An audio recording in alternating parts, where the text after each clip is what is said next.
Bon, je vais voir ici le pendule de torsion et la réponse d'un pendule de torsion. Ce que j'appelle réponse, mais c'est l'angle de déviation. C'est l'angle de déviation en fonction du temps. Voilà, l'angle de déviation en fonction du temps. Donc en fait c'est la réponse temporelle. La réponse temporelle. Mais je vais quand même faire, comment est-ce qu'on appelle ça, un schéma bloc. Un espèce de, voilà...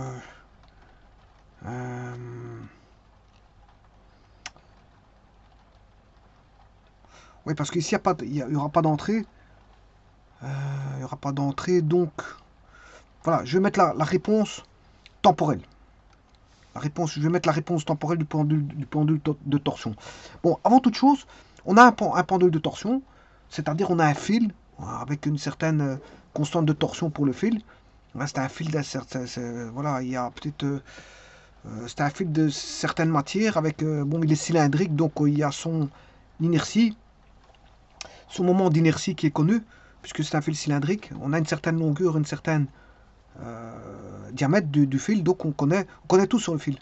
On connaît tout sur le fil. Parce que je vous rappelle que la constante de torsion du fil, c'est mu qui dépend. Voilà, ça c'est la... On va dire... c'est une caractéristique du matériau. C'est la constante de rigidité du fil, constante de rigidité du matériau. Ben ici c'est un fil, si c'était de l'acier, ben voilà, il est donné en gigapascal. C'est en gigapascal. Voilà, alors il dépend aussi de l'inertie. L'inertie c'est pi sur 32, qui est une constante, hein, voilà, si vous faites pi sur 32, c'est une constante, fois d exposant 4. Voilà, le tout divisé par L. Qui est ça, c'est la longueur du fil. La longueur du fil, ça, c'est le diamètre du fil. Et donc, ça dépend du matériau du fil. Et ça, c'est l'inertie du cylindre. Et le fil est considéré comme un cylindre. Et là, vous aurez, si vous voulez, le C du fil. C'est-à-dire la constante de torsion du fil. Et je vous rappelle que là, le moment est donné par C fois alpha, ou certains notent gamma alpha. C, c'est la constante de torsion du fil. Et donc, on a le moment du fil.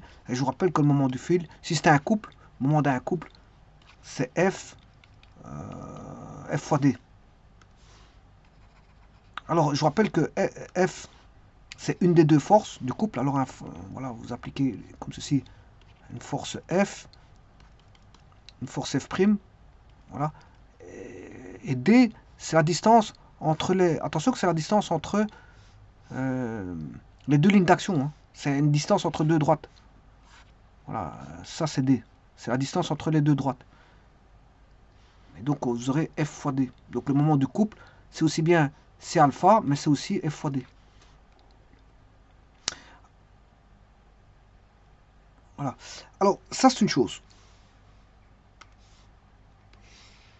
Donc ici pour le fil, c'est une constante, puisque vous avez pris une longueur constante. Voilà, vous travaillez avec une longueur constante, vous mettez, vous avez un diamètre constant, donc le C il est constant. Donc on va dire que C est constant.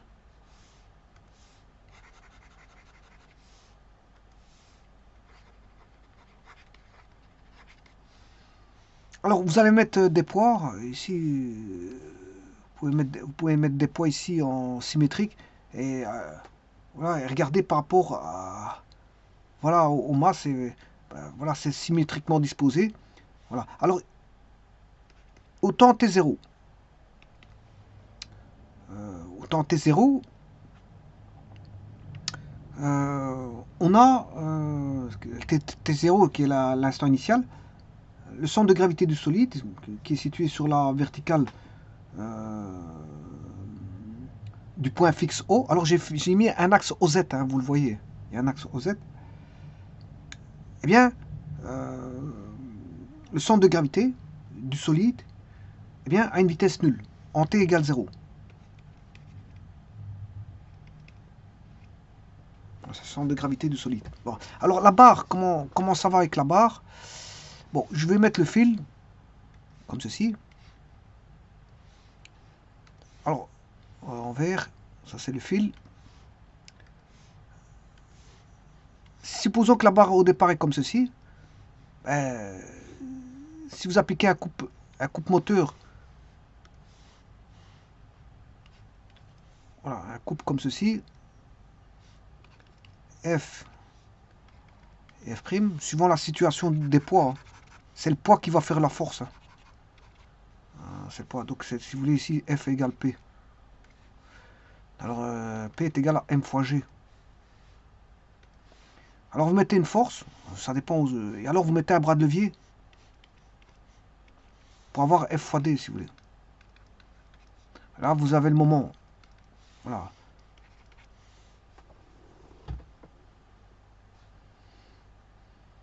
Donc, là, on va avoir une déviation alpha.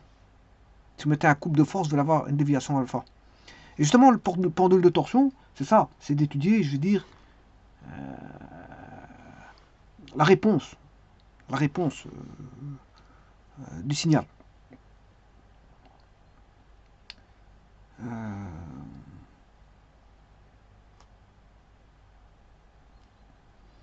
Donc, si on va dire si le solide subit une rotation d'un angle donné que je vais appeler un angle alpha,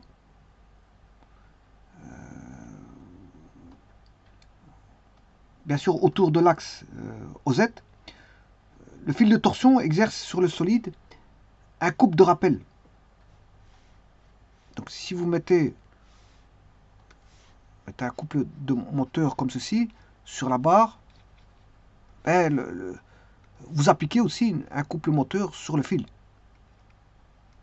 Mais il y a un ensemble de forces qui va exercer un couple résistant, qui va tendre à inverser le mouvement, de façon à rétablir un équilibre. Et toute l'astuce vient de là. Toute l'astuce vient de là. C'est-à-dire que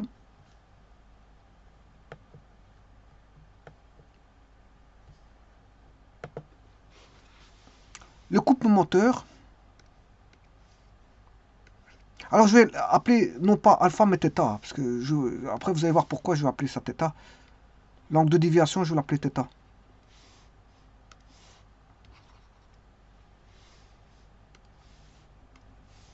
Donc le couple moteur est égal à la constante de torsion fois θ.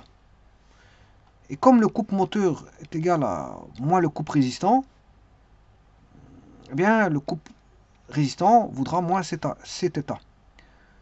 Bon, alors ici, le système il va se mettre en branle dès le moment où vous allez le mettre en mouvement. Dès le moment où vous allez le mettre en mouvement, oui, ici je vais considérer qu'il n'y a pas de frottement. Je vous le dis tout de suite, les forces de frottement égale 0. On va dire que les forces de frottement égale 0. Et que le couple moteur, il vaut moins Cθ. C'est-à-dire que je vais aller chercher une équation qui ressemble à ceci, à un système comme celui-ci, aux appareils électromécaniques. Alors dans les appareils électromécaniques, vous avez un équipage mobile, c'est-à-dire que vous avez une grandeur électrique qui va entrer en jeu. Voilà, là on a un équipage fixe.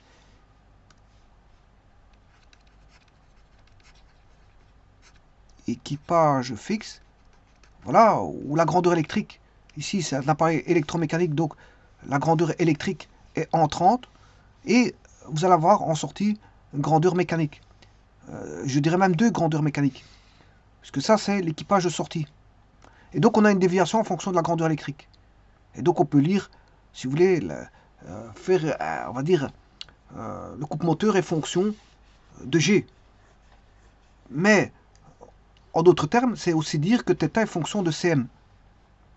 θ ici, il est fonction de Cm. Donc, on va dire que Cm est fonction de G, de la grandeur électrique, mais le Cm est fonction...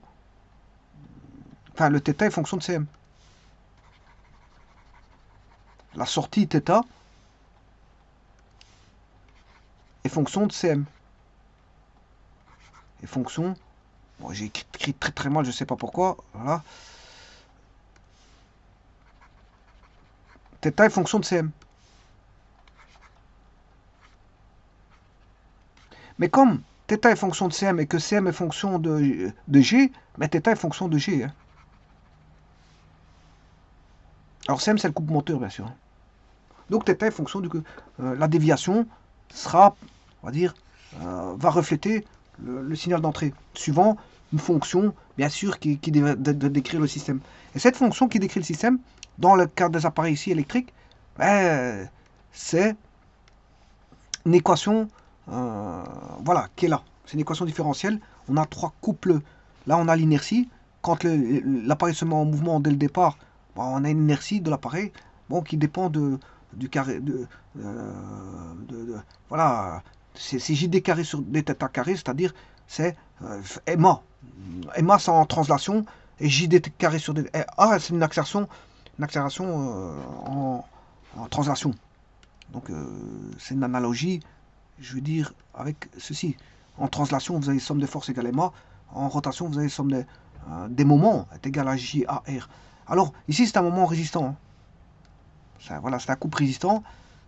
Ceci, c'est dû aux forces de frottement. C'est un couple résistant. Et ça, c'est une constante due à l'appareil, qui est un couple résistant. Et là, on a le couple moteur. Et tout le couple moteur va équilibrer le couple résistant. Pour autant qu'on a un couple résistant. Parce qu'on n'a pas toujours un couple résistant. Par exemple, si je prends, comme j'ai toujours dit, un compteur, ça tourne toujours. Bah, il ne revient pas en arrière. Il n'y a pas de couple résistant là. Voilà. Et donc, c'est sur base de cette équation différentielle qui a été créée, qui a été remise sous forme voilà, de la place, pour avoir le signal de sortie en fonction du signal d'entrée, je m'excuse. Eh bien, ça, vous avez l'équation ici du, comment on appelle ça, de l'appareil de mesure. Maintenant, je vais me baser sur ça pour formaliser la réponse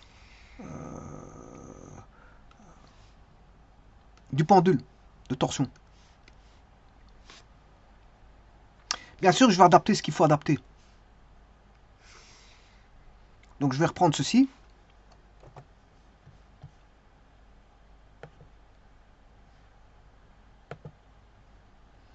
Alors, pour le pendule de torsion, je vais faire des hypothèses suivantes. Je vais dire que les forces de frottement sont... Il n'y a pas de force de frottement. Je vais dire que F égale 0. Pas de force de frottement. Je vais considérer un cas idéal. Je rappelle que C est une constante, que c'est la torsion du fil. Donc on a un antagonisme entre CM et CR. Et donc il y a le couple moteur sera positif et le couple résistant sera négatif. Donc on a un couple de rappel, si vous voulez, parce que le fil va faire en sorte que le fil va revenir à sa position initiale. Voilà, par le truchement d'un équilibre. C'est un équilibre. C'est un équilibre qu'on va voir.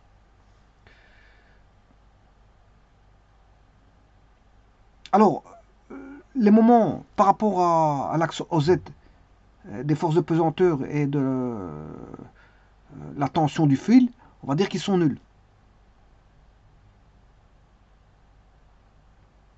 C'est une hypothèse simplificatrice. Et J désigne le moment d'inertie du solide. Voilà.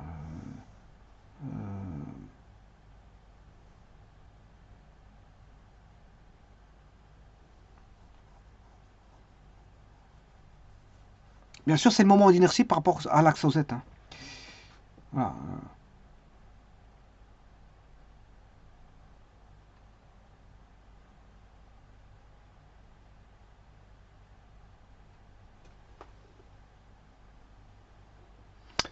Voilà, et ça c'est le moment, si vous voulez, le moment quadratique. Le moment d'inertie, c'est le moment quadratique. Voilà, moment quadratique.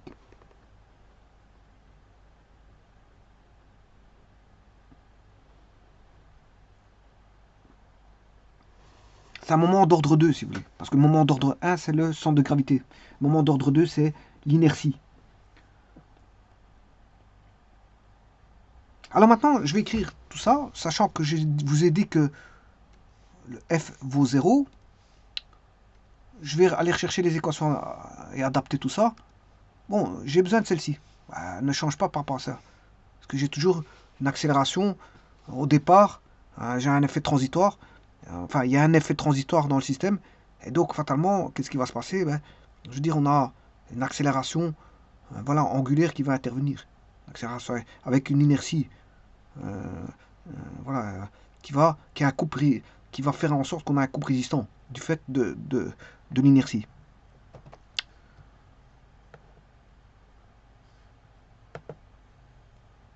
Voilà, je prends ceci.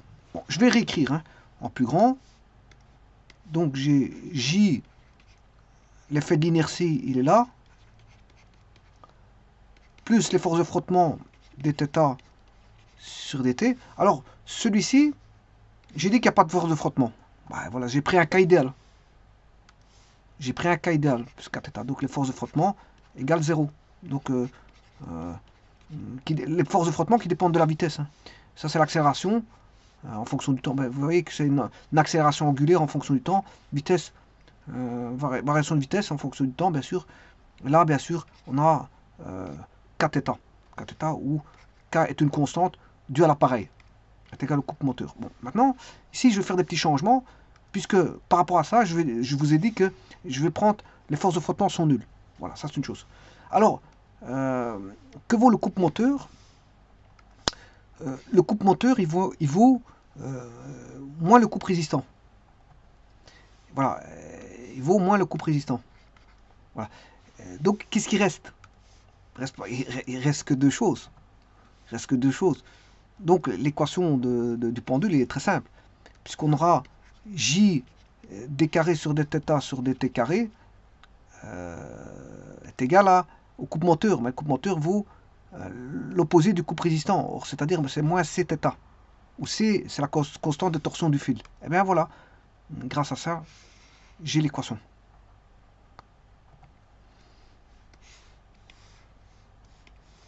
C'est une équation du deuxième ordre, comme l'était la réponse voilà, d'un signal comme ceci. Hein. Alors là, je peux même mettre en laplacien. Vous voyez qu'il est en laplacien, θ sur m, il est en Laplace. Hein. C'est la sortie sur l'entrée, θ sur le couple moteur. Voilà, donc là, il est en laplacien.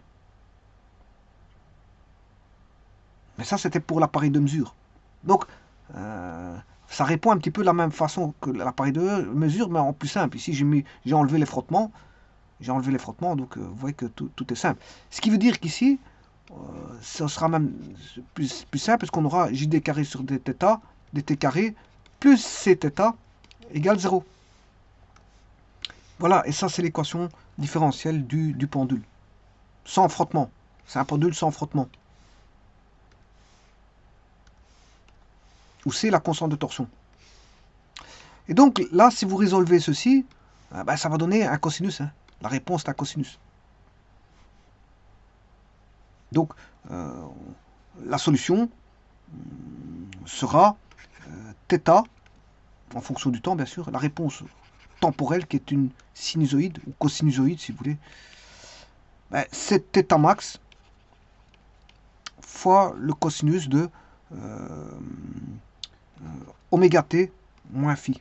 C'est tout simplement un signal sinusoïdal, ou si vous voulez, un signal cosinusoïdal. Alors, là, vous reconnaissez, bon, c'est un signal trigonométrique, hein, assez simple. On retrouve la période qui vaut 2π sur oméga. La fréquence, que je vais appeler f, la fréquence, c'est 1 sur t, donc c'est oméga sur 2π, avec oméga qui est égal ici à racine carrée des paramètres C et J, c'est-à-dire c'est C sur J. Bon, et tout ça, on le trouve vers les équations, hein. La résolution d'équation du, comment on appelle ça, du différentiel du second ordre. Ici, c'est une équation du second ordre, dont le premier ordre n'est pas présent ici. Voilà.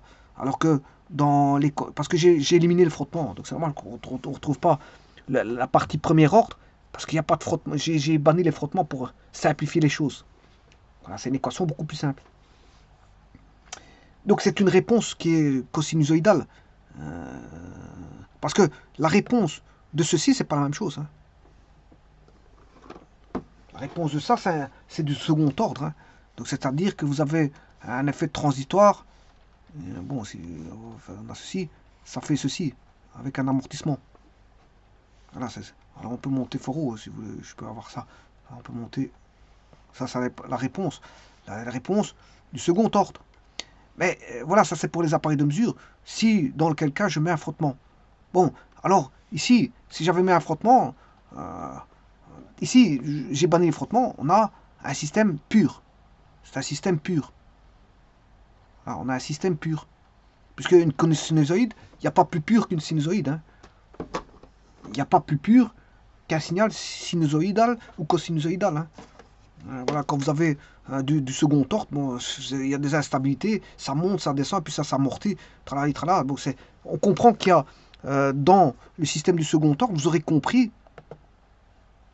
là, l'appareillage ici, vous aurez compris qu'il y a quoi? Ben, il y a une exponentielle, la réponse de ça, c'est une exponentielle mélangée avec des cosinus. Hein. C'est pour ça que voilà, ça part haut et puis ça s'amortit, puisqu'il y a l'effet cosinusoïdal qui amortit l'exponentielle. Hein. Voilà, c'est une exponentielle, voilà, et qui serait à tendance décroissante, avec, voilà, second ordre. Petit instant. Voilà, petit instant, hein, je vais juste dessiner. Vous aurez compris que se cache derrière le second ordre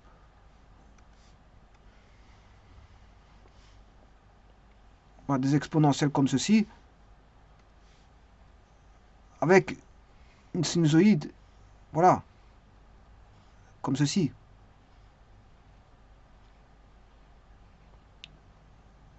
Vous aurez compris que c'est ça qui se cache. Voilà, c'est ça. Donc on a une exponentielle de type décroissante, hein, voilà, avec un cos ou un sinus. Voilà. Et ça, c'est la réponse. Si vous résolvez l'équation différentielle ici, vous aurez une exponentielle avec une cosinusoïde. Bon, mais ici, là, quand vous avez ça, le signal il est pur. Hein. Il n'y a pas de frottement, tout dépend que de voilà la constante de. Alors le C il est constant, puisque c'est une constante. Le C il est constant. Voilà, et J c'est l'inertie. C'est l'inertie aussi qui est constant. Hein. L'inertie elle est constante. Voilà, l'inertie est constante ici, parce que vous avez une longueur bien définie, vous avez une forme bien définie, vous avez une section bien définie. Tout est bien défini ici. Je veux dire, donc, le J, il est constant. Hein. Si vous ne bougez pas aux paramètres géométriques de longueur, de section, de forme, bah, tout est constant. Que ce soit pour peu. Alors, dans le C, se cache aussi l'inertie. Hein. Attention à ça. Ça, c'est le C du fil. Alors, le C du fil, je rappelle, le C du fil est égal à mu, qui est la constante c'est le module voilà, de rigidité du matériau. Ça dépend. Ça, c'est le matériau. Hein. Si vous utilisez un fil en caoutchouc, peu importe, en acier, et en plus, il y a différents types d'acier, hein, suivant les traitements thermiques. Voilà, 100 gigapascal. 100 gigapascal. Donc, si vous utilisez du fer, du carbone, peu importe, de l'acier, je rappelle, l'acier c'est fer plus carbone, voilà. Mais ça dépend aussi de l'inertie. Et l'inertie, si vous prenez un fil cylindrique, c'est pi sur 32 d'exposant 4. Voilà, ça c'est pour un fil d'un certain diamètre avec un diamètre D donné. Voilà, D c'est le diamètre du fil. Voilà. Et donc ça c'est l'inertie. L'inertie voilà, du centre de gravité. Voilà, puis alors ça c'est une constante. Puis sur 32 c'est une constante. Hein.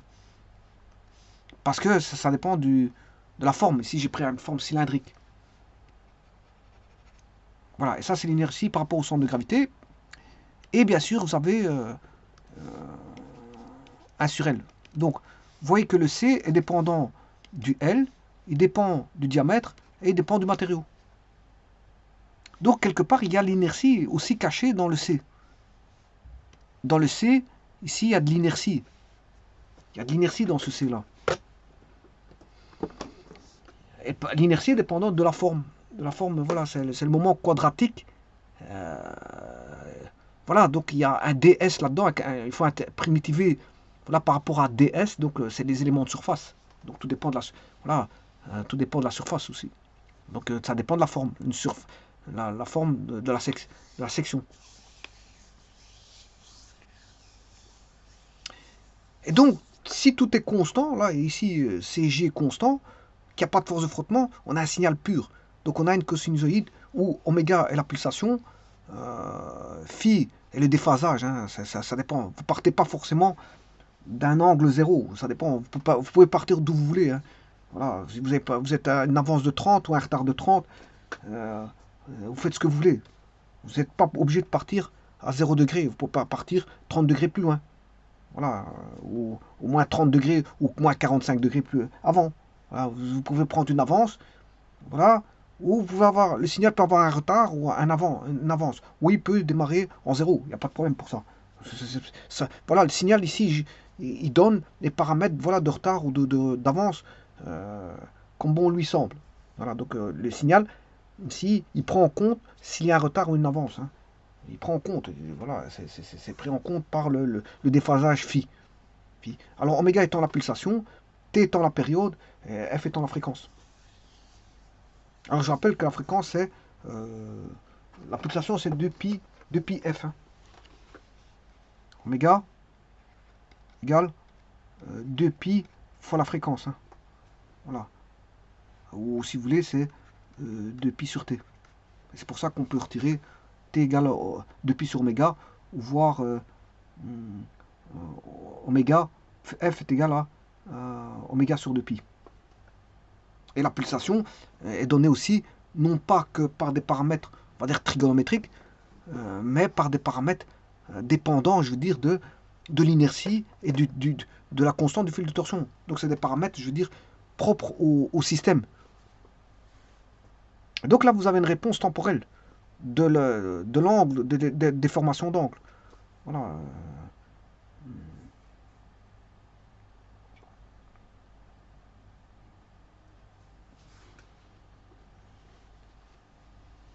Alors vous allez me dire, ouais, mais comment on peut déterminer θm, c'est-à-dire θ maximum, et la phase de départ, ben, ça c'est déterminé, si vous voulez, par les conditions initiales. Hein.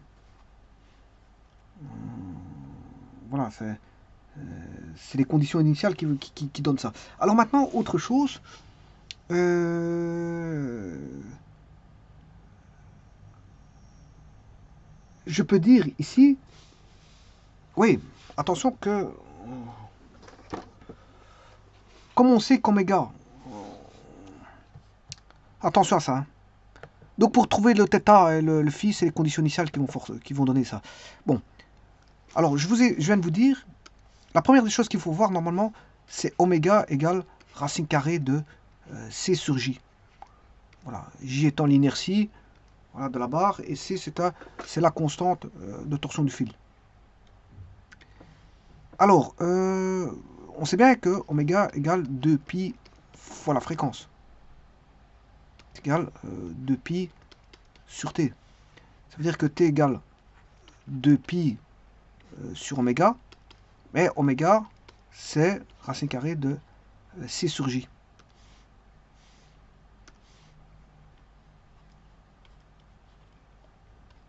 Donc, on peut dire que t, c'est 2pi racine de J sur C. C'est 2pi J sur C. Alors, ça c'est pour la période. La fréquence, oméga je l'ai. Et la fréquence, ben, c'est l'inverse de la période. Donc, comme j'ai la période, c'est 1 sur 2pi racine J sur C. C'est-à-dire que la fréquence vaudra racine 1 sur 2pi racine fois racine de C sur J.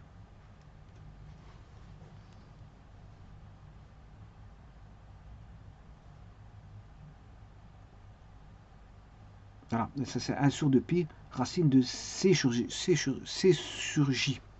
Et donc, la fréquence dépend de C, elle dépend de J. La période dépend de G et dépend de C. Donc la fréquence dépend de C, elle dépend de G. La période dépend de C, dépend de G, oméga dépend de C et G. Donc tout dépend de C et G. Donc ici, le système ici est dépendant, ben, c'est normal parce qu'ils font partie de l'équation. Ils font partie de l'équation. Donc ils ont leur mot à dire tout au long de leur réponse. La réponse est dépendante de C et J. Fixer les paramètres C et J, c'est fixer la pulsation, c'est fixer la période, c'est fixer la fréquence.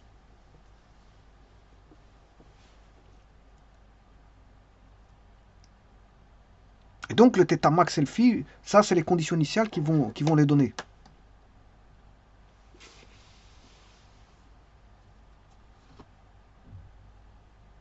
Je vous remercie. Et attends, oui, juste un petit truc. Ce que je voulais dire ici, bon, j'avais dit au départ que le moment des forces de pesanteur et la tension du fil était nulle. Donc en fait, ici, c'est un pendule de torsion non pesant. Non pesant. Voilà, parce que voilà, c'est un pendule de torsion non pesant.